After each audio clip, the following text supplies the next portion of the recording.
All family मेम्बर्सहरू र सँगसँगै हाम्रो जनप्रतिनिधि अग्निदर सरलाई हार्दिक स्वागत गर्दछौँ हामी र आजको यो श्रृङ्खलालाई अगाडि बढाउन गइराखेका छौँ।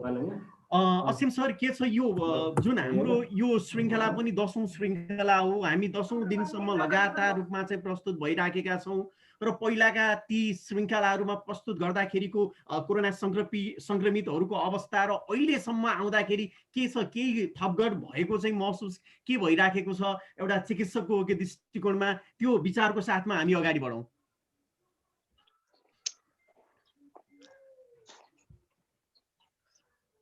सर माइक्रोफोन अनम्युट गर्नुहोस् त। Okay, good.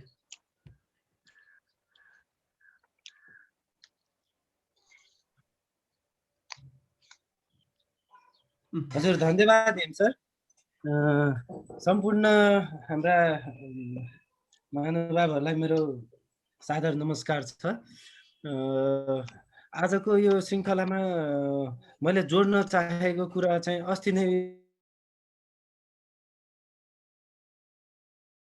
समाएको थियौँ भने अहिले चाहिँ अब हाम्रै साथीमध्ये पनि धेरैजना सङ्क्रमित हुनुभएको र उहाँहरू विभिन्न त्यो सङ्क्रमणको विभिन्न स्टेज भनौँ न, त्यसमा हामीले देखिराखेको हुनाले आज चाहिँ म सायद यो कुरा डाक्टर दीपकले पनि पहिला गरिसक्नु भएको छ।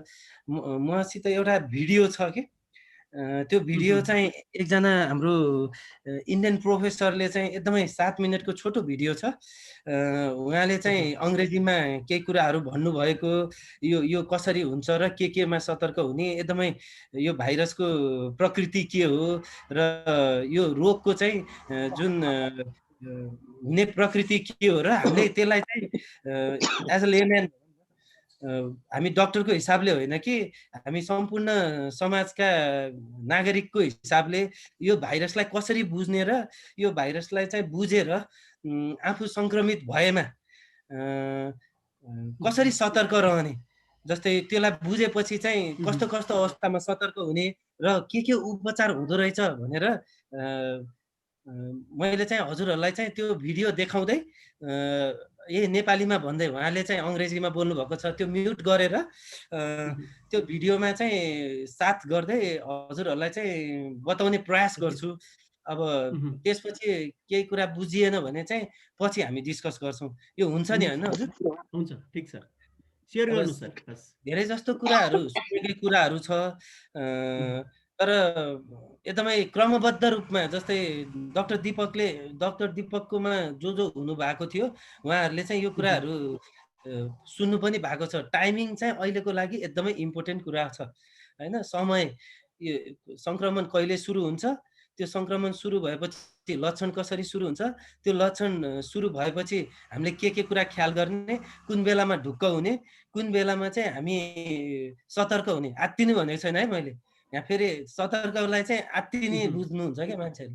आत्तिने होइन कि सतर्क भएर समयमा चाहिँ त्यसको निवारण कसरी गर्न सक्छ सरसल्लाह लिन सकिन्छ। बुझ्नुभयो? ल अब यसरी चाहिँ म मेरो स्क्रिन सेयर गर्छु।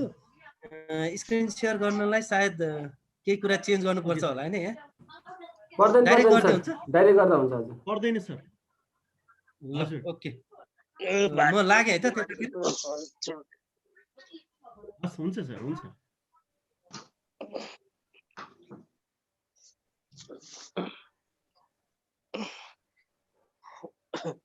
पैसा गइहाल्छु नि। मैले भनेको सुनिराख्नु भएको छ है? हजुर हजुर। अहिले मेरो स्क्रिन देखिराख्नु भएको छ सबैले? हजुर सर। त्यहाँ एकजना सरको फोटो देखिनु भएको छ। उहाँ चाहिँ डाक्टर म्याथ्यू वार्गास हुनुहुन्छ, सेन्ट स्टेफेन्स हस्पिटल दिल्लीको। उहाँले चाहिँ यो कोरोनाको बारे जेनरल पब्लिकले बुझ्ने गरेर यहाँ अङ्ग्रेजीमा केही कुराहरू भन्नुभएको थियो। यो मलाई चाहिँ अति उपयुक्त लाग्यो हाम्रो यो जनमानसमा चाहिँ यो कुरालाई सेयर गर्नको लागि के। त्यही भएर यहीलाई नै लिएर, अब मसित त्यति टाइम थिएन, नत्र आफ्नै तरिकाले बनाउँदा पनि ठिकै हुन्थ्यो। तर जहाँसम्म लाग्छ यहाँ भएका भिडियोहरू बुझ्नलाई त्यति गाह्रो छैन। म अब त्यसमा चाहिँ कमेन्ट गर्दै, कमेन्ट्री जस्तो गर्दै देखाउने प्रयास गर्छु है त हजुर।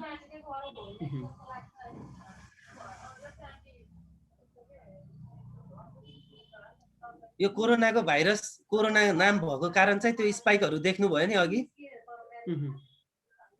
यस्तो स्पाइकहरू भएर हुन्छ कि है। अब अहिले चाहिँ कस्तो कुरा छ भन्दाखेरि यो कोरोना भाइरसको बारे अहिले त 1.5 वर्ष भयो नि त हजुर। पहिलाको एउटा 1 वर्षको फेज थियो, त्यो बिचमा रोकिए पनि यो दोस्रो लहर जस्तो हो। दोस्रो लहर भए पनि कोरोनाको बारे चाहिँ हामीले धेरै कुरा बुझ्न सुरु गरिसकेका छौँ। त्यो बुझ्न सुरु गरेको हुनाले नै अहिले हामीले कन्फिडेन्टली भनौँ न अलिकति सकारात्मक भएर हजुरहरूलाई चाहिँ यो सन्देशहरू प्रवाह गर्न सजिलो थियो। किन 1 वर्ष अगाडि हामी त्यो स्थितिमा थिएनौँ, के हो भन्ने जस्तो स्थितिमा थियौँ भने अहिले चाहिँ यो भाइरसको बारे अलिकति बुझेका छौँ। तर पहिलाको कोरोना र अहिलेको कोरोना चाहिँ फरक चाहिँ छ। पहिलाकोले चाहिँ बिस्तारै सङ्क्रमण गर्थ्यो भने यसले चाहिँ अलिक चाँडो सङ्क्रमण गरेर मृत्युहरू हुने सम्भावना पनि भएको हुनाले चाहिँ यसमा सतर्कता चाहिँ अब जुन हामीले पहिला पनि प्रिभेन्टिभ मेजर्सको कुराहरू गरिसकेका छौँ त्यो अपनाउने छँदैछ। त्यो बाहेक रोगकै बारे हल्का जानकारी के जस्तै मैले चाहिँ एक्जाम्पल कहाँ पनि भन्छु, उदाहरणको लागि कुन कुरालाई भन्छु भन्दाखेरि यो हार्ट एट्याकको कुराहरू। हार्ट एट्याक त सबैले सुन्नु भएको छ, तर एक्ज्याक्टली हार्ट एट्याक भनेको के हो त्यो बुझ्नु भएको छैन। त्यस कारणले चाहिँ उपचार गर्ने कुरामा चाहिँ डिसिजन लिने कुरामा उपचारको डिसिजन लिने कुरामा चाहिँ ढिलाइ हुने, उसमा चाहिँ डिसिजन नदिने यो कुराहरूले पनि हामीलाई एकदमै असर गरिराखेको छ के है। त्यस कारणले यो बुझ्न चाहिँ जरुरी छ। यो चाहिँ 7 मिनेटको भिडियो छ, म स्किप गरेर अथवा त्यही अड्काएर पनि भन्ने प्रयास गर्छु है हजुर। हुन्छ।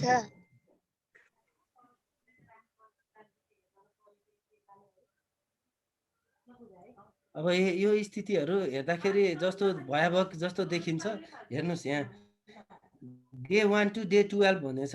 1 दिनदेखि 12 दिनको पिरियडमा चाहिँ हामीले के यो चाहिँ शरीरमा चाहिँ कोरोनाले सङ्क्रमण गरिसकेपछि यसले हाम्रो शरीरमा ल्याउने विभिन्न प्रकारको परिवर्तन यस मतलबमा कि यसमा सङ्केत होस्, हाम्रो शरीरमा प्रवेश गरेको सङ्केत होस्, अथवा सङ्क्रमणका लक्षण होस्, अथवा अरू कुराहरू हुन्, ती कुराहरू के हुन सक्छन् भनेर चाहिँ यहाँ म कुरा गर्छु है त।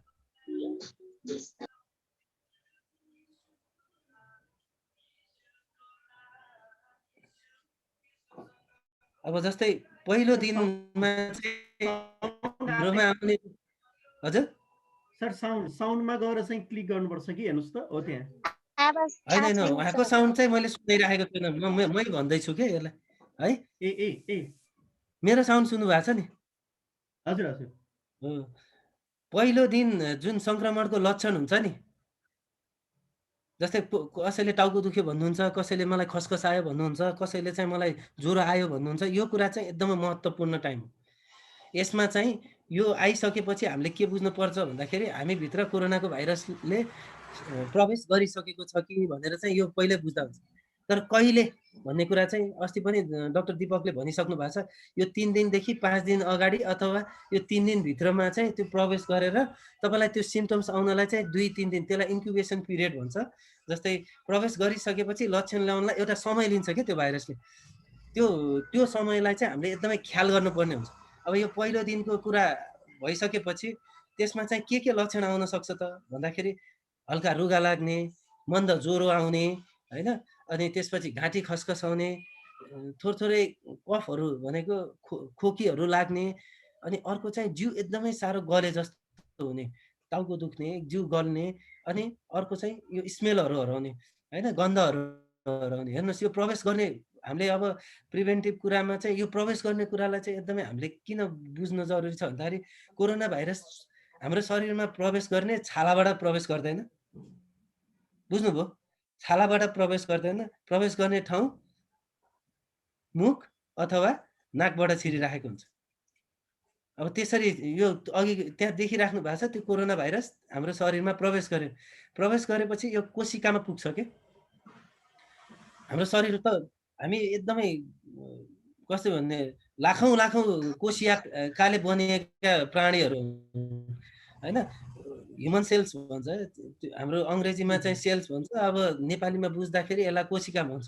अब यो कोरोना भाइरसलाई चाहिँ हाम्रो कोशिकाको जरुरत हुन्छ आफू त्यहाँ चाहिँ सर्भाइभ गर्नलाई, त्यसलाई जीवित रहनलाई।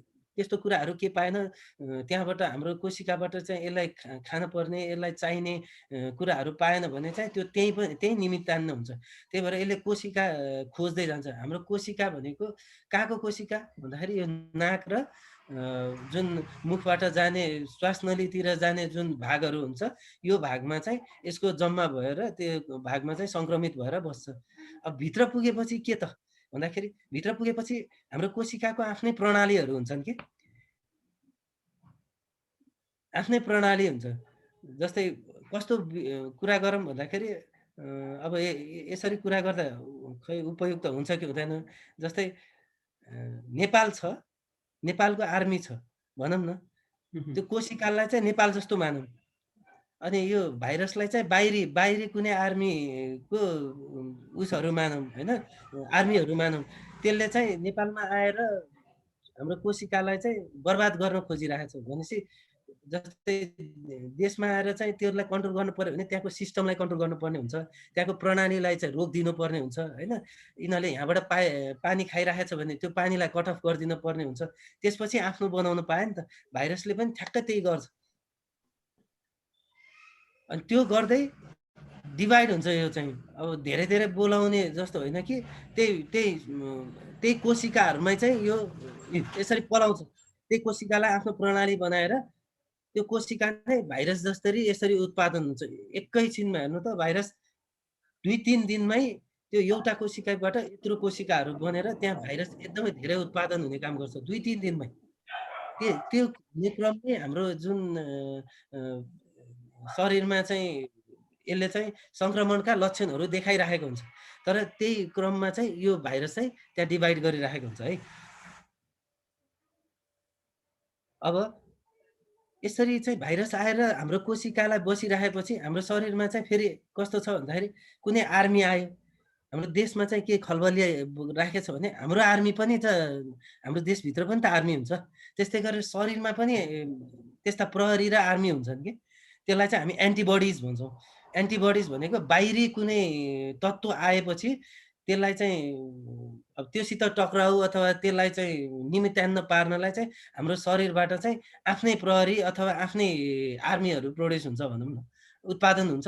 अनि त्यो लड्न जान्छ कि हो। त्यो लड्ने क्रममा चाहिँ अब बाहिरी जुन भाइरस भएको सेललाई चाहिँ गर्नलाई चाहिँ त कस्तो छ भन्दाखेरि हाम्रै देशमा पनि 3 प्रकारको सुरक्षा संयन्त्र छ नि हजुर।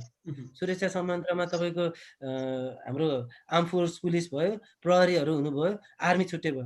अब सबैको आफ्नो तरिकाको काम गराइ हुन्छ। जस्तै आर्म फोर्स पुलिसले बोर्डरमा काम गर्छ भने भित्रको पुलिसले भित्रलाई नियन्त्रण गर्ने काम गर्छ भने आर्मीले चाहिँ कुनै बाहिरी इन्भेजन भयो भने काम गर्ने हो। त्यस्तै गरेर एन्टिबडिज पनि स्पेसिफिक हुन्छ के, भनेको त्यो भाइरसको लागि चाहिँ ठ्याक्कै एउटा स्पेसिफिक, तिम्रो पहिला चाहिँ सुरुमा सबै परिचालन भए जस्तो गर्छ, त्यसपछि स्पेसिफिक बन्दै जाने हो। सुरुमा चाहिँ यो सबैलाई गर्ने तरिकाले आउँछ। यसले आफ्नो मान्छे को र बाहिरी मान्छे को भनेर चिन्न सक्दैन। अब त्यस्तो अवस्थामा त बाहिरी र आफ्नो मान्छे सँगै भएको बेलामा दुईटैलाई हान्न पर्ने स्थिति भयो नि त। आफ्नो पनि मर्ने चान्सेस भयो, अर्को पनि मार्ने चान्सेस भयो। त्यो बेलामा लडाइँ जस्तो हुन्छ कि त्यस्तो बेलामा चाहिँ हो शरीरलाई चाहिँ आफ्नै एन्टिबडिजले पनि हानि गर्ने समस्याहरू आउन सक्छ।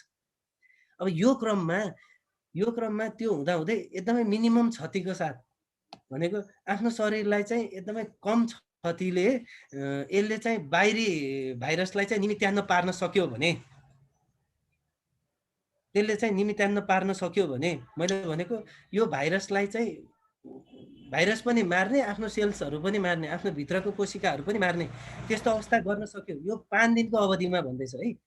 त्यो 5 दिनको अवधिमा त्यसले त्यस्तो गर्न सक्यो। 4 देखि 5 दिनको अवधिमा त्यो सबैलाई निमित्तान्न पार्न सक्यो भने तपाईँ कोरोना विजेता हुनुभयो। त्यसमा चाहिँ त्यो निमित्तान्न पारेपछि तपाईँको सिम्पटम्सहरू घट्छ। यही बेलामा 5 दिनको समयमा चाहिँ 4 देखि 5 दिनको समयमा सुरुमा सिम्पटम सुरु भयो। सिम्पटम सुरु हुँदाहुँदै यसले एट्याक गर्न थालेपछि त्यो निमित्तान्न भयो भने तपाईँले चाहिँ कोरोना यही बेलामा जित्नुहुन्छ।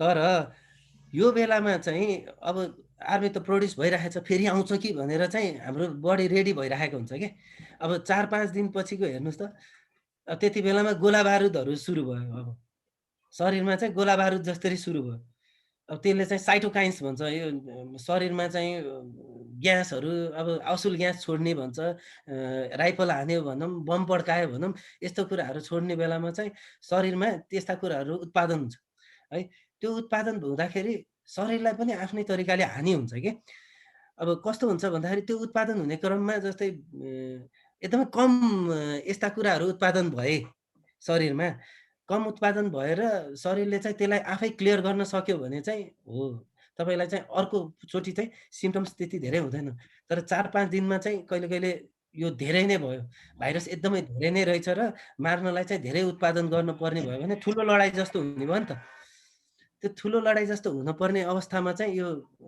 जुन साइटोकाइन्सहरू जुन रिलिज हुने क्रम हुन्छ त्यसमा चाहिँ अब त्यसमा चाहिँ 80% त्यो 5 दिनमा चाहिँ कोरोना विजेता भएर निस्किनुहुन्छ तर त्यसपछिको 15देखि 20%लाई चाहिँ यो साइटोकाइन स्टोर्मले चाहिँ आफै अट्याक गर्न थाल्छ त्यसपछि दोस्रो फेज आउँछ के यो चाहिँ हाम्रो दाजुले पनि भनिसक्नु भएको छ है डाक्टर दीपकले पनि त्यसमा चाहिँ यो हुने क्रममा चाहिँ यो 15% जो मानिसहरू पुग्नुहुन्छ अहिले चाहिँ यो फेजमा चाहिँ हाम्रो सर हुनुहुन्थ्यो हाम्रो बालहरि सर यो फेजमा पुग्नु भएको थियो है यो फेज चाहिँ हामीले चाँडै रेकग्नाइज गर्न पायौँ बुझ्नुभयो यो फेज चाहिँ अब आफै हामीले चाहिँ चिन्न सक्छौँ कि सक्दैनौँ यति बेलामा चाहिँ अब के हुँदै जान्छ यो फेजमा चाहिँ के हुन्छ भन्दाखेरि अब झन् कमजोर हुँदै जाने आफूलाई गाह्रो हुँदै जाने खोकी झन् बढ्दै जाने ज्वरो फेरि आउने यस्तो समस्याहरू आउँदै गर्छ तर हामीलाई सबभन्दा डर चाहिँ कहाँ गएर पुग्छ भन्दाखेरि यसले चाहिँ अब फोक्सोमा असर गर्न थाल्छ फोक्सोमा असर गर्छ यसले फोक्सोमा चाहिँ कसरी असर गर्छ भन्दाखेरि यसले अरू शरीर त असर गर्ने भयो जस्तै अरू शरीर कहाँ असर गर्छ घाँटीमा असर गर्छ तपाईँलाई खोकी लाग्छ नाकमा असर गर्छ रुगा लाए जस्तो हुन्छ अब फोक्सोमा असर गर्छ खोकी लाग्छ सास फेर्न अप्ठ्यारो हुन्छ अर्को पेटमा पनि असर गर्छ त्यसले चिनेको हुँदैन पेटमा गएर असर गर्दा डाइरियाहरू हुने गर्छ यो सिम्टम्सहरू आउन थालेपछि तपाईँले के कुरा बुझ्नु पर्यो भन्दाखेरि अब तपाईँकोमा चाहिँ यो साइटोकाइन स्टोर्म जुन हाम्रो शरीरले उत्पादन गरेको गोला बारुद छ त्यो गोला बारुद भित्रभित्रै पड्केर आफ्नै मान्छेहरूलाई पनि असर गरिरहेछ आफ्नै शरीरलाई पनि असर गरिरहेछ भनेर बुझ्नुपर्छ यति बेलामा चाहिँ हामीलाई चाहिँ एकदमै त्यो जटिल उपचार जुन हामीले सुरु गर्छौँ त्यो चाहिँ एकदमै खाँचो पर्छ हो योलाई चाहिँ कुरेर बस्नु मिल्दैन अब यसलाई हामीले नकुरेको कसरी गऱ्यौँ भन्दाखेरि हाम्रो चन्द्रेश्वर सरको चाहिँ खोकीहरू बढ्न थालेपछि हामीले एचआरसिटी गरायौँ नि त फोक्सोमा कति असर गरेछ भनेर हेर्नु किनकि पेटहरूमा चाहिँ त्यस्तो देखिँदैन घाँटीको त्यस्तो देखिँदैन तर असर चाहिँ गरेको चाहिँ एकदमै हामीले रेकर्ड जाँच गरेर थाहा पाउने ठाउँ चाहिँ फोक्सो नै देखियो त्यस कारणले त्यो एचआरसिटीमा हेर्दाखेरि चाहिँ फोक्सोमा चाहिँ जुन अस्ति डाक्टर विश्वले पनि कुरा गर्नुभयो नि त त्यो फोक्सोमा चाहिँ दुईटा रक्तनली हुन्छ दुई थरीको रक्तनली हुन्छ एउटा चाहिँ मुटुबाट जाने रक्तनली हुन्छ एउटा मुटुतिर फर्कने रक्तनली हुन्छ अब यसले असर गर्ने चाहिँ मुटुतिर फर्कने रक्तनलीमा चाहिँ रगत जाम गरेर चाहिँ असर गर्ने हो त्यस कारणले चाहिँ त्यो असरहरू देखिएर सास फेर्न अप्ठ्यारो हुने रक्तनली नै जाम हुनुको मतलब त अब बुझ्नुहोस् होइन यसले चाहिँ ठुलो असर गरिरहेको छ भनेर बुझ्नु अब यसको लागि औषधि भनेको स्टेरोइड्स अस्ति मैले त्यो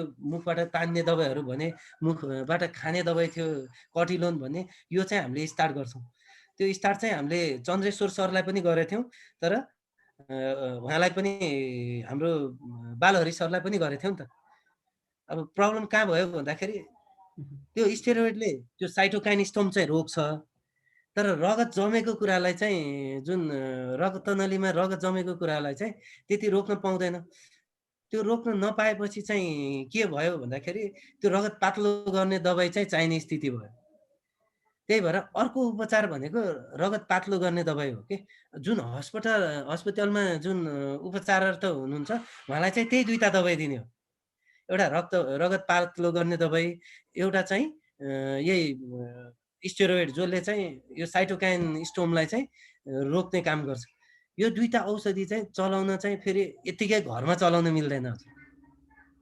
अब हामीले त यो जान्यौँ ल अब रगत पातलो गर्ने दबाई ल्याउनु पर्यो, त्यो खानु पर्यो औषधि पसलमा गएर, अनि अर्को चाहिँ यो स्टेरोइड पनि म मागेर चट्ट खान्छु, मैले पत्ता लगाएँ भनेर यसरी बस्नु। यसको लागि चाहिँ डक्टरसित तपाईँले सल्लाह लिनुपर्छ। यसमा हेर्नु भएको छ यो फोक्सोमा चाहिँ यो दागहरू देखिन थाल्यो नि, यो भएको चाहिँ यो चाहिँ 10 दिनमा भएको छ नि, यो चाहिँ फेरि त्यो स्टेरोइड चलाइसकेपछि हाम्रो शरीरमा चाहिँ जुन लड्न सक्ने क्षमता हुन्छ त्यसले चाहिँ हाम्रै पुलिसलाई पनि मार्यो, हाम्रो गोला बारुदलाई नै निमित्तान्न पार्यो नि त फेरि। अब यस्तो अवस्थामा फेरि अरू कुनै अर्को ठाउँको मान्छे कोही आएर संक्रमण गर्न सक्ने अवस्था भयो के। एउटा आर्मीलाई त हामीले उडाइदियौँ, तर त्यही बेलामा हाम्रो देश कमजोर देख्यो भनौँ न, हाम्रो ठाउँ कमजोर देखेर अर्को ठाउँको आर्मी आएर फेरि एट्याक गर्न सक्ने चान्सेस भयो। त्यो आर्मी चाहिँ भाइरस हुँदैन, ब्याक्टेरियाहरू हुन्छ कि। त्यो ब्याक्टेरिया भनेको अहिले हामीलाई यो कोरोनाभन्दा अगाडि चाहिँ जुन न्युमोनिया गराउने ब्याक्टेरियाहरू हुन्छ, जस्तै स्ट्रेप्टोकोकस भन्छ, अब फङ्गस हुनसक्छ, अहिले यो कालो फङ्गस भनेर कुराहरू आइराखेछ। यिनीहरू चाहिँ अब अपर्चुनिस्टिकहरू लडिराखेछ, पहिला यसलाई पठाऊँ, त्यहाँ चाहिँ कमजोर भएपछि अनि हामी गएर एट्याक हान्नुपर्छ भन्ने जस्तो तरिकाले यिनीहरू चाहिँ जस कुरेर बस्ने खाले हुन्छ हो। यस्तोहरू आएपछि फेरि सेकेन्ड फेज न्युमोनिया भन्छ कि। यो कोरोनाले गरेको न्युमोनिया होइन कि, सेकेन्ड फेज न्युमोनिया हुन्छ। त्यही भएर अस्ति पनि डाक्टर दीपकले भनिराख्नु भएको थियो कि यो एन्टिबायोटिक एजिथ्रोमाइसिन, यो क्लाबमहरू चाहिँ सुरुको स्टेजमा नखानु होला, यो स्टेजमा काम लाग्छ। 10 दिन सङ्क्रमणको 10 दिनपछि चाहिँ यो स्टेरोइडहरूले चाहिँ अरू काम गर्यो, तर बाहिरी जुन ब्याक्टेरियाहरू आएर चाहिँ हामीलाई असर गर्न थाल्यो भने चाहिँ त्यति बेलामा फेरि रुगाखोकी लाग्न थाल्छ। खोकी चाहिँ कस्तो हुन्छ भन्दाखेरि यो बेलामा पहिलाको खोकी चाहिँ सुक्खा थियो होइन, त्यस्तो खकार आउँथेन, खकार आओस् जस्तो लाग्ने तर खकार नआउने हुन्थ्यो। तर अहिलेको खोकीमा चाहिँ कस्तो हुन्छ, खकार आउँछ, पहेँलो खकार आउने। ज्वरो चाहिँ पहिला 100, 100.8, 99.8, 101 यस्तो आउँथ्यो भने अहिले 102, 103, अनि शरीरमा पानी कम भएर जाने, ब्लड प्रेसर घट्ने, यस्तो समस्या हुन्छ। यस्तो बिरामीहरू चाहिँ भेन्टिलेटरमा जान सक्छ। अब हामीले चाहिँ हाम्रो के अरे बालहरि सरलाई चाहिँ यही उपचारमा चाहिँ त्यहाँ राखेका छौँ। अहिले उहाँ त्यही भएर नै अब यसको उपचार पनि भइरहेको छ, सेकेन्डरी इन्फेक्सनको उपचार पनि उहाँलाई भइरहेको छ। त्यसपछि उहाँको जुन रगत पातलो गर्ने दबाई पनि हामीले टाइम टाइममा त्यो उसमा सुई घोचेर दिइराखेका छौँ। अर्को चाहिँ स्टेरोइड चाहिँ इन्जेक्सन र ट्याब्लेट दुइटै जसरी चाहिन्छ ट्याब्लेट खान सके ट्याब्लेट, नत्र स्टेरोइडवाला इन्जेक्सन दिएर हामीले उपचार गरिरहेका छौँ। अब यसको उपचार यही नै हो। अब कतिजनाले चाहिँ यो थेग्न नसक्ने अवस्था चाहिँ आउन सक्छ, त्यो पर्सेन्टेज चाहिँ 2% हो। त्यो 15%मा पनि हामीले 2%लाई चाहिँ कहिले कहिले यो उपचार गर्दा पनि एकदमै गाह्रो स्टेजमा भेन्टिलेटरमा पुग्न सक्ने अवस्था हुन्छ। तर त्यो कहाँ हुन्छ भन्दाखेरि जस्तै पहिला हामीले हेलचक्राइ गऱ्यौँ भने कि, जस्तै अहिलेको पालि हामीलाई त्यही त सजिलो भयो नि त। कतिपय सरहरूलाई मैले 5 दिनमै ठिक भएको अनुभव पाएँ, कतिपय सरको चाहिँ घरमै स्टेरोइड चलाएर अलिकति 14 दिन जस्तोमा ठिक भयो, कतिपयको चाहिँ त्यो सास फेर्न अप्ठ्यारो हुँदै आयो नि त। एचआरसिटी गरेर चाहिँ अलिक बढी देखिएपछि अस्पताल उपचार भयो। हामीले 3 थरीको देखेका छौँ है हामीले गर्दाखेरि पनि। अब यो कुराहरू बुझ्नु पर्ने भयो। अब जेनरल पब्लिकलाई चाहिँ मलाई के हो भन्दाखेरि अहिले हाम्रो सुन्नुभएको श्रोताहरूलाई चाहिँ यो टाइमिङ अघिको बुझ्नुभयो नि, 0 देखि 5 दिनको एउटा टाइमिङ। 5 दिनमा चाहिँ तपाईँहरूको चाहिँ सिम्पटम्सहरू त्यही बेलामा निमित्तान्न भयो भने तपाईँले कोरोना जित्नुभयो, यो बुझ्नु पर्यो। त्यसपछि तपाईँको सिम्पटम आएको छैन भने तपाईँले त्यही बेलामा कोरोना जित्नुभयो है। अब यसलाई चाहिँ कस्तो भने उत्साहको रूपमा लिउँ, अनि यही हुनलाई सोचौँ। जस्तै सुरुमा तपाईँलाई इन्फेक्सन आउने बित्तिकै यो तातो पानी खाने, खानेपिनमा चाहिँ यो बाहिरी कुरा नखाने, यो चिल्लो पिरो मास भर्खरै सुरु भएको छ के भएर यस्तो रुगाखोकी मलाई भइरहेको छ भनेर नगरौँ। अर्को रुगाखोकी हो भने पनि यसलाई कोरोनाकै रूपमा लिउँ र सुरुमा चाहिँ आफ्नै इम्युनिटीको हिसाबले चाहिँ त्यसलाई लड्ने प्रयास गरौँ। 5 दिनमै निमित्तान्न पार्ने कोसिस गरौँ। त्यसमा चाहिँ हाम्रो प्राकृतिक उपचार एकदमै इम्पोर्टेन्ट छ। प्राकृतिक सरले जुन कुराहरू भन्नुभएको छ, जुन कार्बोहाइड्रेटको कुराहरू भन्नुभएको छ, प्रोटिनको कुराहरू भन्नुभएको छ, त्यो बेलामा लागू गर्ने हो। त्यसपछिको कुरामा चाहिँ प्राकृतिक उपचारमा मात्र हामी बस्छु भनेर हुँदैन। त्यसपछि हाम्रो एलोपेथिकको चाहिँ उपचार चाहिन्छ सुरु गर्नुपर्ने हुन्छ। यो स्टेरोइडहरूको स्टेजहरू सुरु गरेर उपचार गर्नुपर्ने हुन्छ। त्यसपछिको स्टेज चाहिँ जुन 5औं दिनपछि चाहिँ धेरै गाह्रो हुन थाल्यो भने चाहिँ तपाईँले स्वास्थ्य कर्मीसित सल्लाह लिएर अब रगत पातलो गर्ने दबाई दिनुपर्छ कि पर्दैन भन्ने स्टेजमा पुग्नु भएछ कि छैन भन्ने आकलन गरेर त्यस्तो स्टेजमा पुग्नु भएछ भने चाहिँ जस्तै मैले बालहरि सरलाई चाहिँ त्यो स्टेजमा हुनुहुन्छ जस्तो लागेर एडमिट गरेँ नि त। अनि त्यसपछि चाहिँ रगत पातलो गर्ने दबाई विथ स्टेरोइड। अहिलेको दबाई यति 2टा हुन्छ कोरोनाको। एकदमै सजिलो छ तर टाइमिङ एकदमै इम्पोर्टेन्ट छ।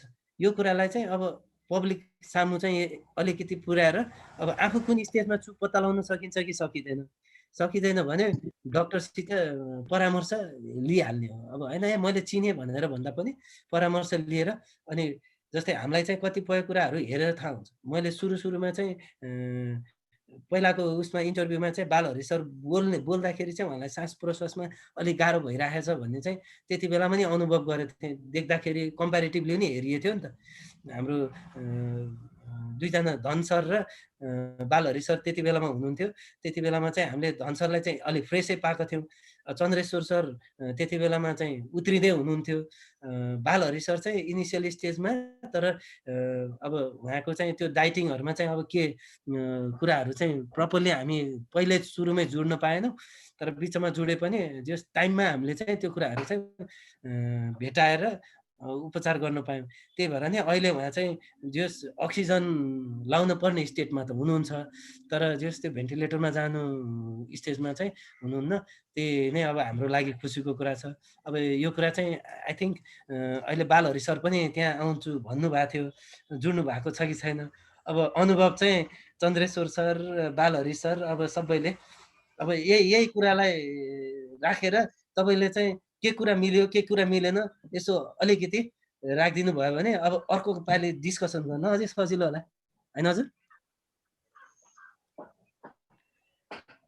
एकदमै राम्रो। चन्द्र सर आउनु भएको छ। चन्द्र सर।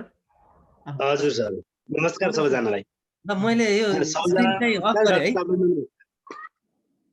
हजुर सर। सबैजना नमस्कार, डाक्टर साहबलाई पनि नमस्कार। नमस्कार।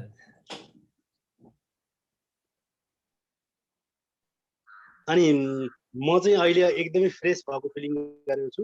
अहिले भर्खरै म कोदाको झोल, कोदोको खोले भन्छौँ हामी, त्यसमा कागती हालेर अनि यो हाम्रो म्याडमले बनाएर दिनुभयो। अनि त्यो मैले 2 कप अलि ठुलो बलमा 2 बल खाएँ र अब मेरो खाना चाहिँ आजका लागि सकियो लगभग। मैले चाहिँ दिउँसो मात्रै खाएको छु अनि 8 घण्टा मात्रै खाने गरेको छु। अनि बिहान चाहिँ एकैचोटि अब भोलि बिहान 9 बजे मात्रै खान्छु।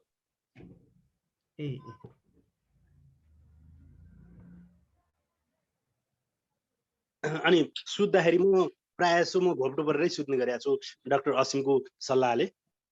मैले औषधि चाहिँ लगभग सबै बन्द गरिसकेँ। त्यो बुढेकोट इनहेलर चाहिँ अलिअलि कम गर्दै जानुस् भनेर डाक्टर नवराजले भनेको भएर मेरो भाइ नवराजले मलाई हिजो फोन गर्दाखेरि दाइ अलिक कम गर्छु भन्थ्यो। अस्तिसम्म मैले 3 पटक लिने गरेको थिएँ। हिजोबाट मैले 2 पटक गरेँ, आज पनि 1 पटक गरिसकेँ। अब अहिले एकछिनमा त्यो बुढेकोट इनहेलर लिन्छु। तर मेरो खोकी पनि छैन, सबै लगभग म तन्दुरुस्त भइसक्यो।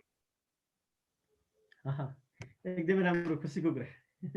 अहिले टेस्ट गराउनु भएको छ कि छैन सर? अहिले लास्ट मैले टेस्ट गराएको छैन। म डाक्टर साहबले मलाई केही दिनपछि जानु होला, अहिले त्यतिकै कोठामै रेस्ट गर्नुहोस् भन्नुभयो। अनि त्यही भएर म आज जाउँ भन्ने लागेको थियो। तर मैले चाहिँ डाक्टर साहबको सल्लाहले चाहिँ अब केही दिन रेस्ट गर्न नै विचार गरेँ। डाक्टर असिमकै सल्लाहले मैले थप केही दिन रेस्ट गर्ने विचार गरेँ। एकदमै यो सबैलाई प्रेरणादायी एउटा चाहिँ सेयरिङ जुन चन्द्र सरले हिजोको अस्तिको श्रृङ्खलाहरूमा आज पनि गरिराख्नु भएको छ। र हामी यो पहिलो सत्रको 4 मिनेटमा छौँ र यसैलाई नि सेयरिङै गरौँ र दोस्रो सत्रमा फेरि जिज्ञासा र समस्याहरूको साथमा प्रस्तुत हौँला र यो सेयरिङमै जाउँ अहिले यो 4 मिनेटको समयलाई। अनि के रहेछ भने सबैभन्दा ठुलो आत्मबल, मलाई केही पनि हुँदैन, म एकदम ढोक्क छु, मलाई त्यो चिन्ता लिँदै नलियो भने एकदमै ठिक हुन्थ्यो। बालर सरले अलिकति चिन्ता पनि लिनुभएको त्यो मसँग पनि सेयरिङ गर्नुभएको थियो। तर अहिले चाहिँ त्यो उहाँले आज मेरो मसँग सेयर गर्दाखेरि होइन मैले चिन्ता लिन छोडिदिएँ मैले भन्नुभयो। अनि अलि यो सामाजिक सञ्जालमा पनि यो मृत्युका खबरहरू बढी हेर्ने यस्तो यस्तो गर्दाखेरि पनि अलिकति मान्छेहरूमा अलि डिप्रेसन आउँदो रहेछ। त्यसले पनि अलिकति फेरि त्यो कोरोनालाई बढ्नलाई मद्दत गर्दो रहेछ कि जस्तो लाग्यो मलाई। हुन त के हो अब डाक्टर साहबहरूलाई थाहा नै होला। तर त्यो चाहिँ अलिकति मान्छेहरूमा आत्मबल चाहिँ एकदमै दह्रो हुनुपर्छ।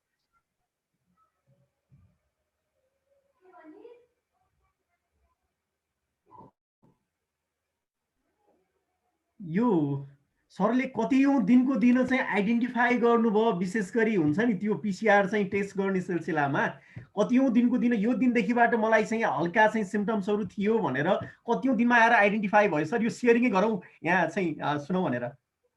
मलाई 6 तारिकका दिन मैले टेस्ट गरेँ। मलाई लगभग 4 तारिक 5 तारिकका दिन मलाई हल्का शरीर दुखे जस्तो टाउको दुखे जस्तो भयो।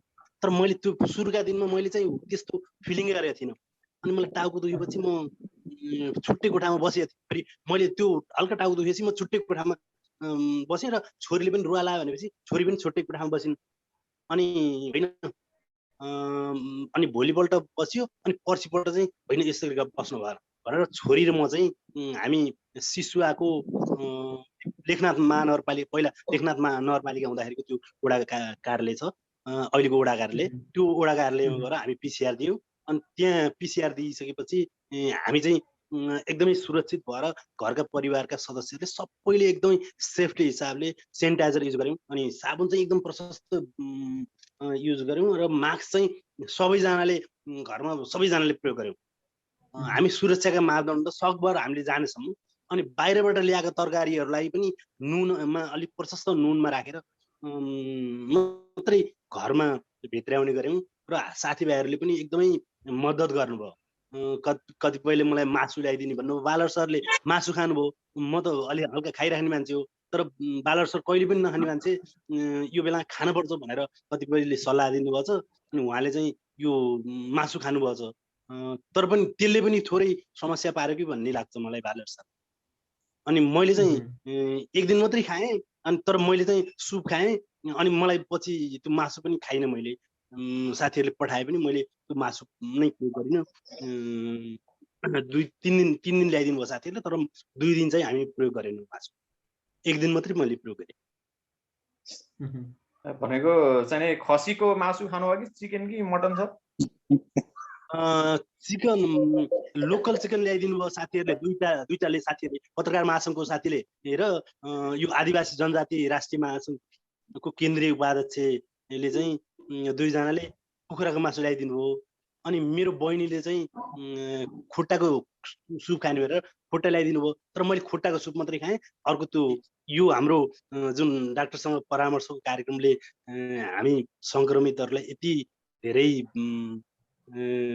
राम्रो काम गरेको छ। र साथीहरूले मलाई, धेरैजना साथीहरूले दैनिक जसो फोन गर्नुहुन्छ।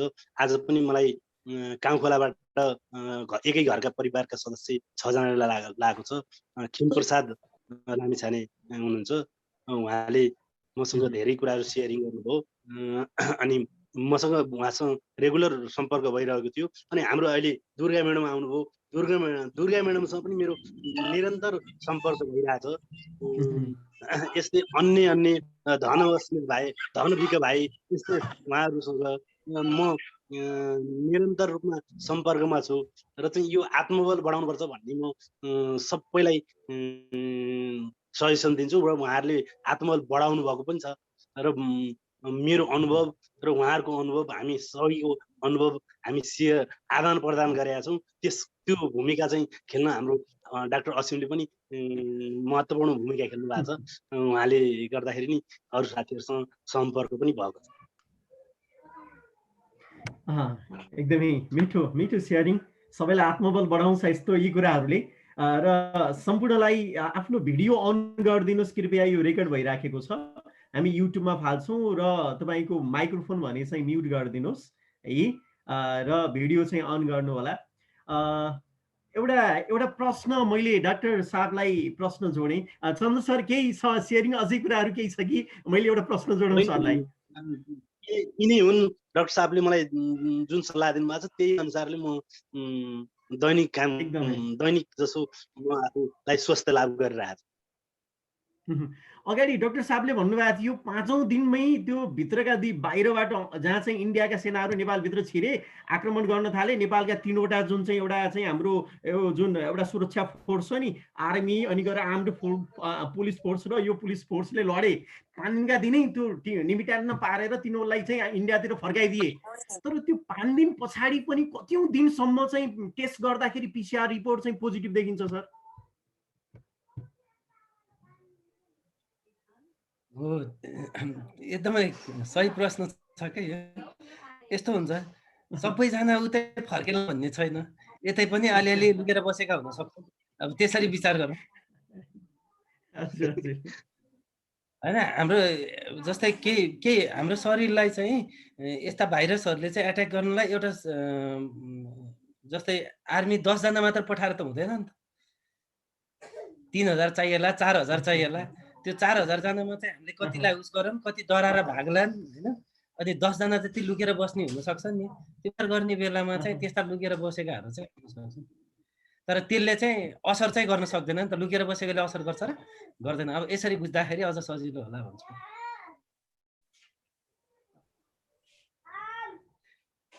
त्यस्ता लुकेर बसेका चाहिँ कतिपयले त्यो 5औं दिनका दिनै सम्पूर्ण त्यसलाई हजुर सर 5औं दिनका दिनै त्यो जितिकिन उनीहरू ढुक्क भएर बसिसकेका हुन्छन्। त्यसमा चाहिँ PCR टेस्ट नगराए पनि हुन्छ सर यसको मतलब? हैन, त्यही बेलामा नगराउने। तिनीहरू त फर्किन नपाएर कहीँ लुकेर बिस्तारै भाग्ने क्रममा होला नि त। त्यसरी विचार गरौँ। अनि ती 10 जना डाक्टर साहबले भन्नुभयो नि, ती 10 जना लुकेर अरूलाई भित्र संक्रमण फैलाउने भूमिका नि खेल्न सक्छन् नि।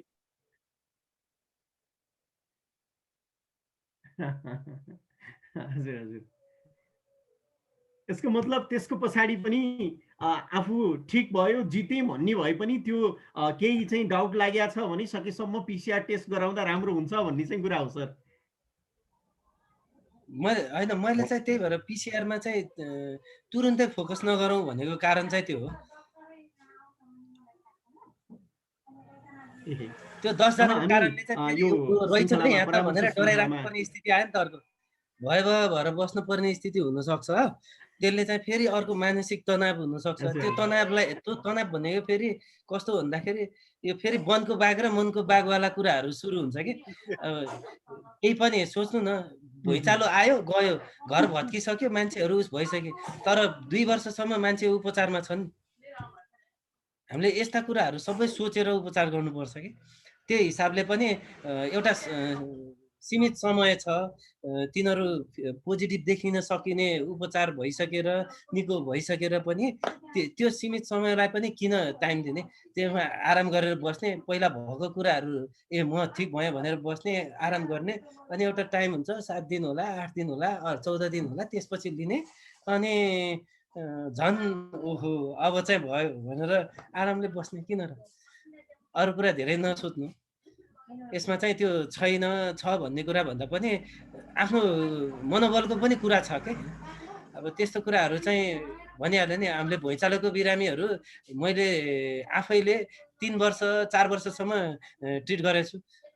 उहाँहरूलाई त त्यो तनावको कारणले कि। त्यस्तो कुराहरूलाई पनि सर्ट टर्मलाई पनि हामीले हेर्नुपर्छ। कहिले म त निको भयो जस्तो लाग्छ, पोजिटिभ आयो, अब के गर्ने? पोजिटिभ आयो भने चन्द्रेश्वर सरले के भन्नुहुन्छ? पोजिटिभ आयो होइन, मलाई त पोजिटिभ आउँदैन भन्ने म कन्फर्म छु। तर डाक्टर साहबको सल्लाहले चाहिँ म गइन त्यो उ गर्न। म चाहिँ केही दिन म भित्रै बस्छु। इनकेस आयो भने चाहिँ तपाईँले कसरी लिनुहुन्छ त्यसलाई? त्यति भन्नु होइन, यदि इनकेस आयो भने पनि म जित्छु। अब यही मनोबल चाहिएको हो क्या हामीलाई। मलाई अरू केही चाहिएन, यो मनोबल चाहिँ मलाई चाहियो। म जसरी नै जित्छु। म इनकेस बाइ द वे देखियो भने पनि म जित्छु। त्यही भएर अहिले तपाईँले जितेछु भनेर बस्नु न त, त्यो कोरोनाको टेस्ट गर्नलाई चाहिँ हतार गर्न जरुरी नै छैन। यो पनि तपाईँको एउटा परीक्षा हो कि।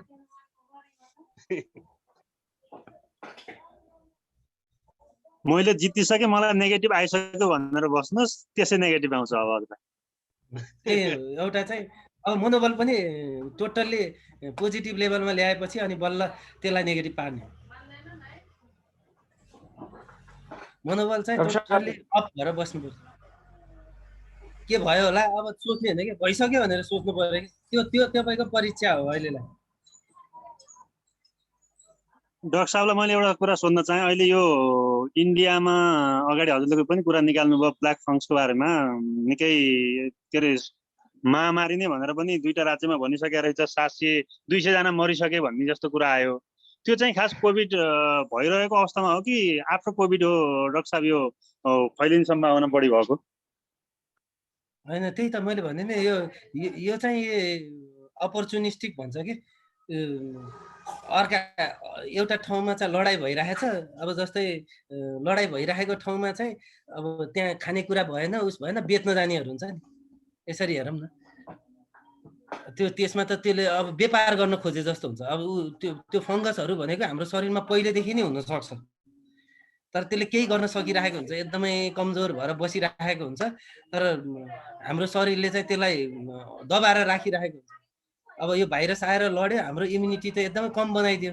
त्यस्तो बेलामा चाहिँ यिनीहरूले अपर्च्युनिटी पाउँछ कि। अनि यस्तोहरू चाहिँ त झन् घातक भयो नि त। लुकेर बसेको आएर चाहिँ एट्याक गर्ने भनेको त एकदमै घातक हुन्छ।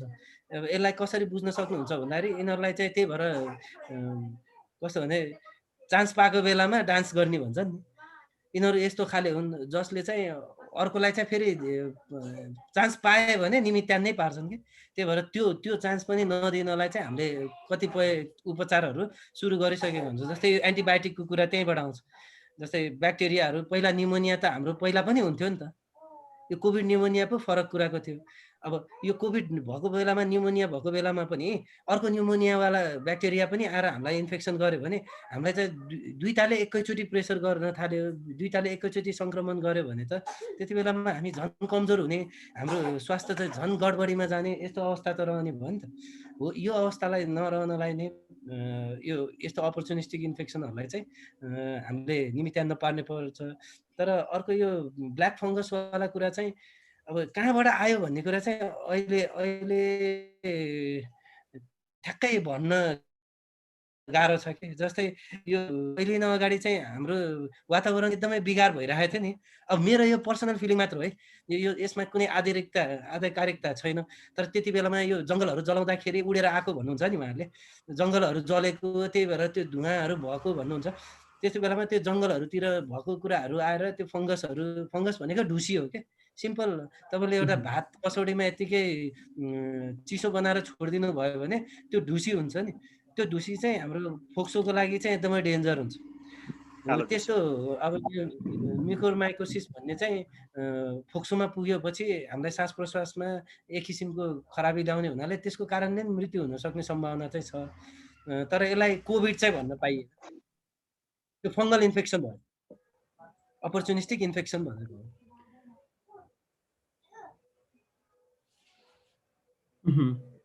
हामी केही जिज्ञासाहरू र समस्याहरूको साथमै जोडिराखेका छौँ र मेरोमा पनि यहाँ नेटमा पनि अनस्टेबल आइराखेको हुनाले गर्दाखेरि घरि बाहिर घरि भित्र गरिराख्नु परेको परिवेश छ। त्यसको लागि क्षमा चाहन्छु र कृपया हामी ठिक छ, तपाईँहरूको आफ्ना चाहिँ कुराहरू जति जिज्ञासाहरू चाहिँ राख्न सक्नुहुनेछ डाक्टर साहबसँग। हामी केही समयमा मात्र चाहिँ प्रस्तुत हुनेछौँ, यानि कि हामीसँग अब 15 मिनट 20 मिनट मात्रै बाँकी छ है त। दाजु नमस्कार। सर नमस्कार। डाक्टर साहब नमस्कार।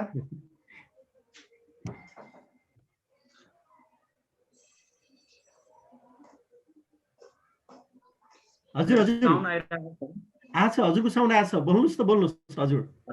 डाक्टर साहब नमस्कार। मलाई एउटा थोरै मैले जान्न खोजेको, जुन अहिले भ्याक्सिनको कुरा आइरहेछ, विभिन्न देशहरूले बनाइराखेका, ती भ्याक्सिनहरूको बारेमा र त्यसको प्रभावकारिताको बारेमा सोटकरीमा यसो मलाई बताइदिनुहोस् त।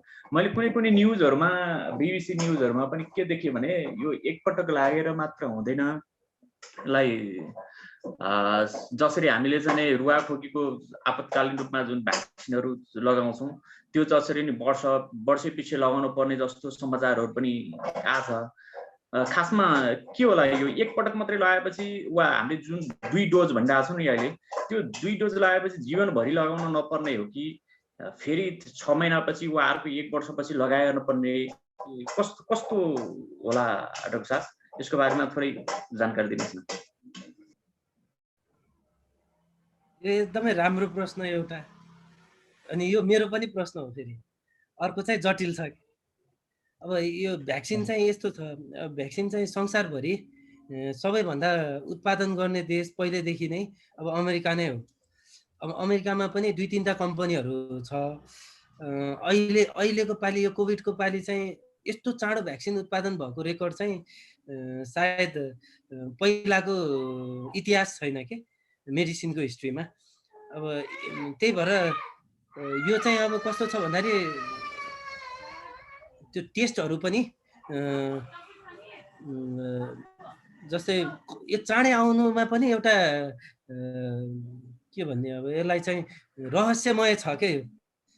अब उहाँहरूले जस्तै भ्याक्सिन बनाउने कम्पनीहरूले जसरी भनिराख्नु भएको छ यो 2 डोज लगाएर ठिक हुन्छ, अथवा फाइजरले त अमेरिकन कम्पनी फाइजरले त अब फाइजरले होइन जोनसनले हो क्या, फाइजर हो कि जोनसन, 2टा कम्पनी छ त्यहाँ। त्यो मध्ये एउटा कम्पनीले चाहिँ एउटा लगाएपछि जीवनभरलाई हुन्छ भनेर पनि उहाँहरूले दाबी गर्नुभएको छ। यो दाबीको कुरामा छ। अब त्यो लगाइसकेपछि जुन सिस्टम हुन्छ त्यो आएको सिस्टममा चाहिँ कमेन्ट गर्न भनौँ न, मैले अहिले प्रतिक्रिया दिन अलि चाँडो हुन्छ, किनकि जहिले पनि यो भ्याक्सिनहरूको कुरामा चाहिँ के छ भन्दाखेरि एउटा समय हुन्छ, अवधि हुन्छ। त्यो अवधि चाहिँ रिसर्च नभइकन अथवा त्यो अवधिलाई नकुरिकन अहिले आएको हाम्रोमा लगाएको भ्याक्सिन जुन थियो इन्डियाबाट आएको, इन्डियामा उत्पादन भएको, त्यो भ्याक्सिन लाएर पनि सङ्क्रमणको लक्षण त देखियो भनेपछि अब त्यति बेलामा इनकेस त्यति बेलामा बनेको बेलामा चाहिँ यो भ्याक्सिन लगाएपछि अब सङ्क्रमण हुन्न भन्ने हल्ला पनि थियो, हुन सक्छ, अथवा त्यसको चाहिँ सङ्क्रमणको लक्षण कम हुन्छ भन्ने हल्ला पनि थियो। तर अब मैले सुने अनुसार कतिपय डाक्टर साहब, एकजना चाहिँ इन्डियाको डाक्टर साहब पनि मृत्युको मुखमा पुग्नु भएको छ। अब उहाँले भ्याक्सिन लाउनु भएको थियो कि थिएन भन्ने कुरा चाहिँ मैले खोजेको थिएँ, तर त्यो मैले स्योर गर्न पाएको छैन। अब एउटा पनि केस जसले भ्याक्सिन लगाएको छ उहाँको मृत्यु भएको छ भने त अब भ्याक्सिनले जे कुरा भनेको थियो त्यो सबै सत्य हो भनेर अहिले बुझ्न अलिकति मलाई पनि एकदमै गाह्रो कुरा हो। त्यही भएर हजुरको प्रश्न मेरो पनि प्रश्न हो, त्यसलाई चाहिँ अलिक समय कुर्नुपर्छ र यो भ्याक्सिनले यसरी नै काम गर्छ, यो एकचोटि लाए मात्र हुन्छ अथवा वर्षमा लाउनु पर्छ भनेर भन्नलाई चाहिँ अलि चाँडो नै हुन्छ। यो म त अब अलि जुनियर लेभलको मान्छे भएको हुना, त्यही भएर। डाक्टर साहब, यो विषयमा म आज मात्रै अमेरिकाका 3जना यो कोभिड भइसकेका मान्छेहरूसँग सम्पर्कमा रहेँ र अप्रिल लोबास अनि टम लोबास र जेनी फ्लावर भन्ने 3जनासँग सम्पर्कमा रहेँ। अनि टम लोबास र अप्रिल लोबास चाहिँ 2 पटक चाहिँ उहाँहरू 2 पटक सङ्क्रमण भएर पनि ठिक भइसक्यौँ हामी भन्नुभयो। अनि अर्को चाहिँ जोनी फ्लावरले चाहिँ 1 पटक सङ्क्रमण भयो र म ठिक भइसकेको छु, आत्मबल नै सबैभन्दा ठुलो कुरो भनेर उहाँहरूले पनि भन्नुभयो भन्नलाई। अनि उहाँहरूलाई मैले यो भ्याक्सिनको बारेमा सोधेँ, अनि हामी चाहिँ लगाएको छैनौँ र हामी लगाउँदैनौँ पनि भन्नुभयो। तर हामी नेपालीहरू चाहिँ भ्याक्सिन लगाउन एकदमै चाहिरहेका छौँ। त्यो अमेरिकनहरू चाहिँ भ्याक्सिनसँग डराएर जस्तो लाग्यो मलाई फिलिङ।